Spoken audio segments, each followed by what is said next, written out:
вне зависимости от того, как вы отправляетесь в путь, помните, воду надо с собой брать. Туристы. Надо подкрепиться немного.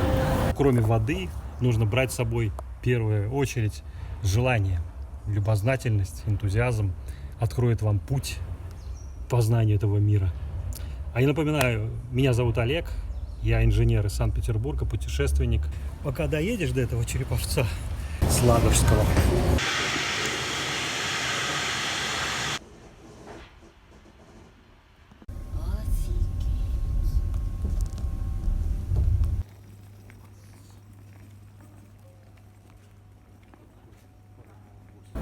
Где? Вот какой замок. Сегодня воскресенье, вроде говорят, что очень много народу будет.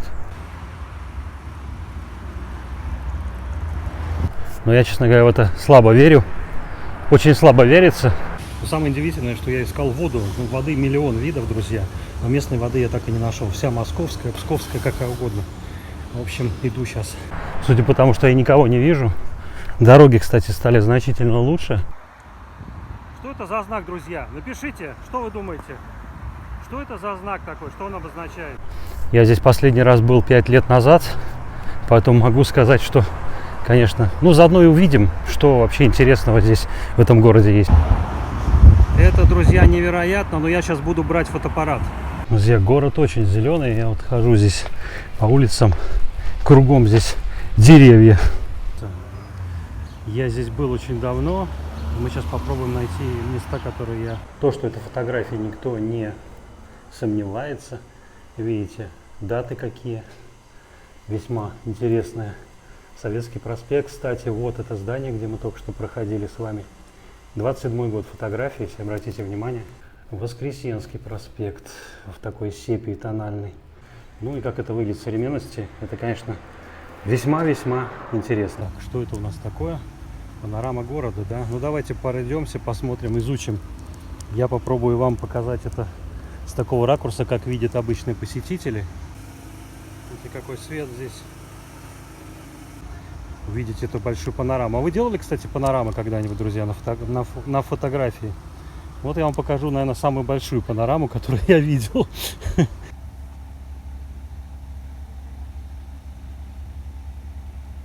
Здесь, видите, даже какие-то люди можно узнать. Вон бабушка несет ведро. Сказали, куда идти. 2 ведра. Так, каждый, наверное, себя узнает на этой панораме, я надеюсь. А это здесь заседали рабочие крестьянские депутаты. Деревянное красивое здание. Вообще надо всегда в жизни вверх идти. Подниматься наверх. Слушайте, ну да, на самом деле самая, наверное, крупная панорама, которую видел. Мужик какой-то везет что-то в телеге.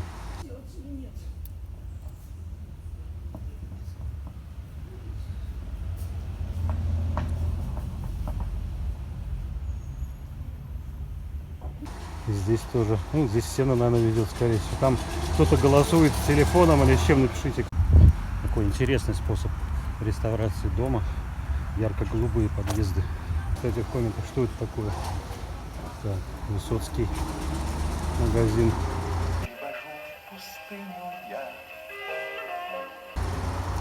Очень много лошадей.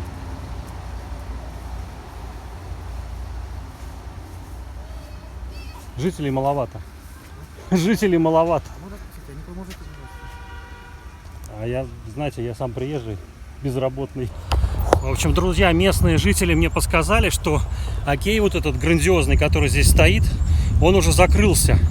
Но есть транспорт, который меня довезет до того места, где мне требуется. Я с удовольствием. Мне, кстати, я в трамвае, мне заплатили за меня один очень приятный молодой человек, у меня не было денег. Так что череповчане, они такие добрые люди. Спасибо. Библиотека. Да, библиофил. Так, этот, кстати, мы с вами были, узнаете, да, это место? Вот этот храм, как раз белый, мы с вами фотографировали. Дальше идем. Дальше, по идее, должен вот этот музей быть. Так, вот он есть что-то. Вот этот двор, куда мы заходили. Так, друзья, приходилось вам бывать в арт-арке. А здесь, видите, какие-то ворота. Городское общество. Отгадка очень простая, друзья. Мы в Череповце. НВ Смирнов. друзья, огромные гипермаркеты, в Череповце тоже есть. Магазин городского общества, Красильниковый, Смирнов, Пастухов, Горохов. Бисквит любите? Вам сюда. Щелкунов. Я думал, что здесь продают в этом магазине. Друзья, догадайтесь, что может продавать в магазине, который называется Архимед. Так, еще, вот ратуша. Все, нашел я театр. Ну а здесь что, получается, ничего нет, что ли? Для детей здесь, кстати, тоже раздолье. Пустырь. Ну, мы же с вами там наблюдали. Можно подумать, друзья, что я в каком-то парке красивом. Но это не так, друзья. Если вы посмотрите, мы с вами находимся прямо перед основной входной зоной Череповецкого металлургического комбината. Я вообще сегодня вот ходил здесь в округе, вот проезжая мимо этого завода, я помню, первое впечатление, такой запах, и в этот раз тоже. Но вот сюда я попал, такое впечатление, что я вообще в другом городе. Друзья, можно подумать, что я где-то в Петродворце. Нет, друзья, это не Петродворец, это Череповец. Я почитал там людей, ну я не люблю смотреть чужие отзывы, но я посмотрел, все написали, очень чистый воздух, зеленый город, действительно, и это можно ощутить летом. Здесь, оказывается, пустырь, ничего нет. Друзья, золотая осень началась. Город весь зеленый, и постоянно везде есть парки, где можно присесть и отдохнуть. Красивое время.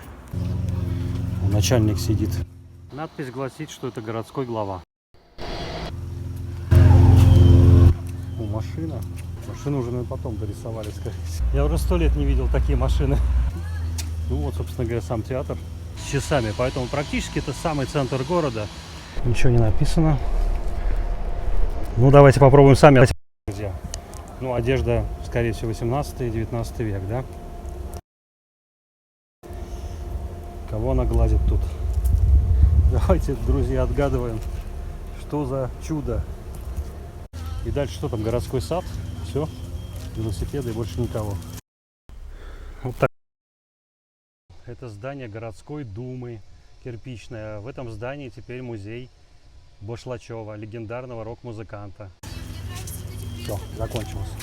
Короче, друзья, я ошибся. Это только начинается все. В совершенно другом времени был эффект стереокартинки, возможность ее исполнить. Предмет 1910 года. Внутри он устроен вот таким образом. Около 50 изображение на стекле. Да, стеклянных таких пластин. И смотреть, как в бинокль, можно вам сесть, перекручивать боковые ручки и, наверное, для себя отметить. Смотрите, какая красота, и там человек. Отправляйтесь в путешествие, друзья. Потому что если мы дальше с вами пойдем, здесь продолжение этой картины. Здесь, правда, она, видите, углом каким-то ее заложили чем-то. Наверное, там что-то опасное было нарисовано.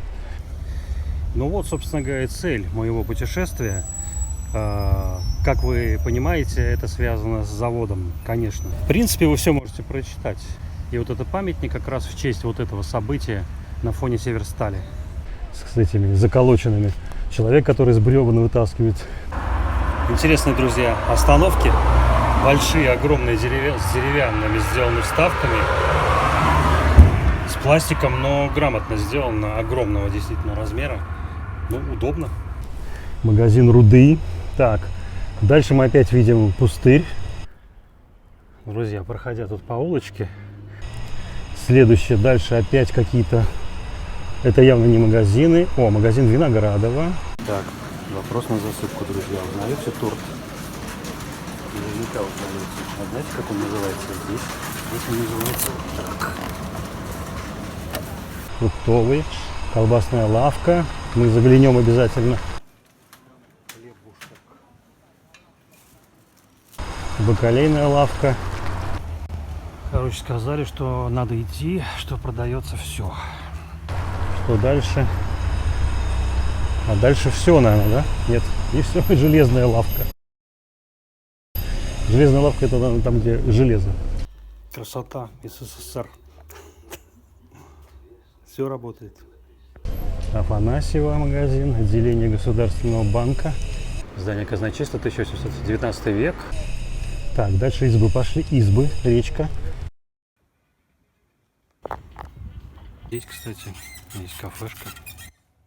Лед почему-то, зима настала. Видите, все уже в снегу сидят. Все, на этом заканчивается. Дальше забор красный. Я еще обнаружил музейный дворик, друзья. Выставки здесь всякие есть. Но, честно говоря, я не хочу сейчас по музеям вот по таким ходить. Мне все-таки интереснее какие-то тематические знаки. У нас таких давно уже сняли. Так, оденем вот такие тапочки. И пойдем по красивой лестнице. Это время Милютинское, как его называют, очень благоприятно было для... Вожу в пустыню я, солнце раздаю хорошим людям. Почему, дружок, да потому, что я жизнь учу не по учебникам, просто я работаю волшебником, волшебником.